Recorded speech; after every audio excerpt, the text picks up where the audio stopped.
On Friday, we lost a civil rights hero, an icon, Representative John Lewis. And, of course, John Lewis was a student at Fisk University, organized sit-in demonstrations, segregated lunch counters back in the 60s. This man was beaten severely by angry mobs, arrested by police for challenging the injustice of Jim Crow.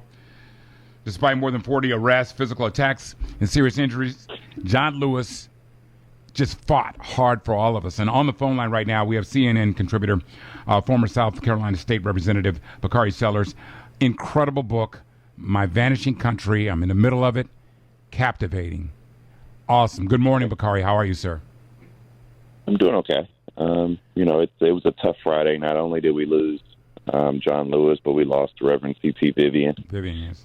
So there's a void in the country today and in our hearts today, but we're going to lift him up and celebrate his life. He lived till 80 years old, and C.T. lived till 95 years old.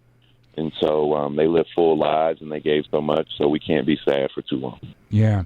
I look at your own story, and I kind of tie it to, what your father went through. Your father was actually shot protesting.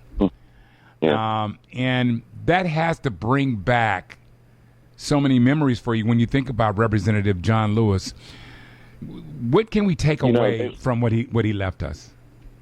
They were contemporaries. They were very close friends. They were in SNCC together. My father, when he was in 1963, John Lewis was the youngest at 23 years old. He was the youngest speaker at the March on Washington, and my father was in charge of making the volunteers cheese sandwiches and help with signs. They go way back. And one of the things that we look at, the number one thing that we can take away is what John Lewis reminds us of, that heroes walk among us. For far too long, Black history has been reduced to just Martin, Malcolm, and Rosa. And we don't learn about the John Lewises. We don't learn about the Marion Barrys and the Julian Bonds and the Diane Nashes, et cetera, the C.T. Vivians. And so hopefully we can take some time and really embrace those individuals who gave so much and realize that it's now our time to do the work. We don't have to be Barack Obama. We don't have to be Martin Luther King.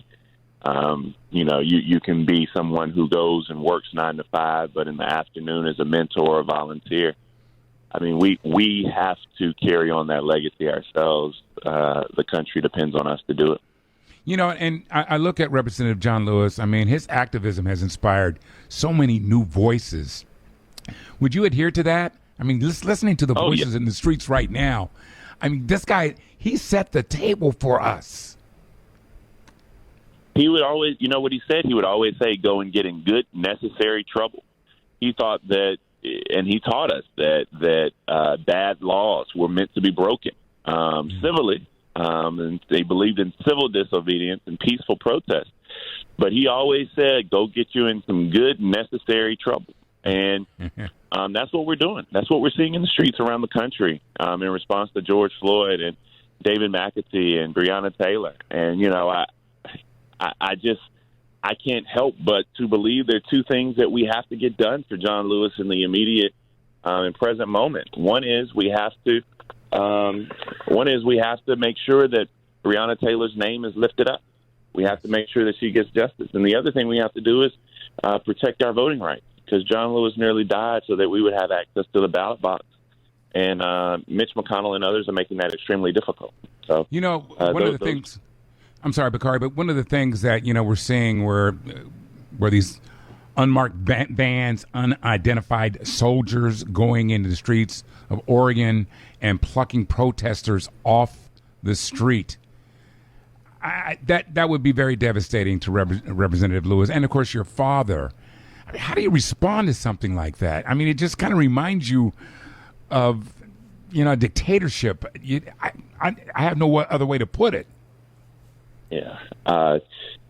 It would scare the hell out of because we are hearkening back to a time of old. They would remind you that this is not something we hadn't seen before. With George Wallace and Lester Maddox in the 60s and 50s, they would be disappointed that we're back there now. But they would say that we still have to stay in the streets and we still have to be smart and we still have to fight against these injustices. It's not a time to cower. It's not a time to retreat. In fact, it's the time to go harder and work harder and protest more and protest wiser and get your friends involved and go out and change the world. I mean, that would be the message of John Lewis today. Bakari Sellers, I just, once again, this is a beautiful history book. It's a beautifully written book. Like I said, I'm in the middle of it, and I'm taking my time because I have nowhere to go to read this and consume it.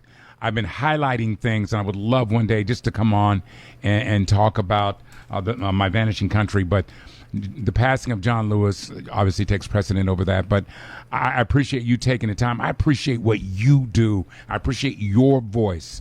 I appreciate your activism, man. You mean so much to all of us. And I can see you walking in your father's shoes. I can see you walking in John Lewis's shoes, and that's why I wanted to have you on this morning. So I want to thank you so much for taking the time and blessing us with your knowledge. I just want to say thank you. I want to make John Lewis proud, I can tell you that much. But thank you also for using your platform to educate your listeners and lift us up and speak proudly of our community and teach our community. And I'm so grateful for you as well. Thank you, sir. I appreciate it. Bakari Sellers, y'all. You too.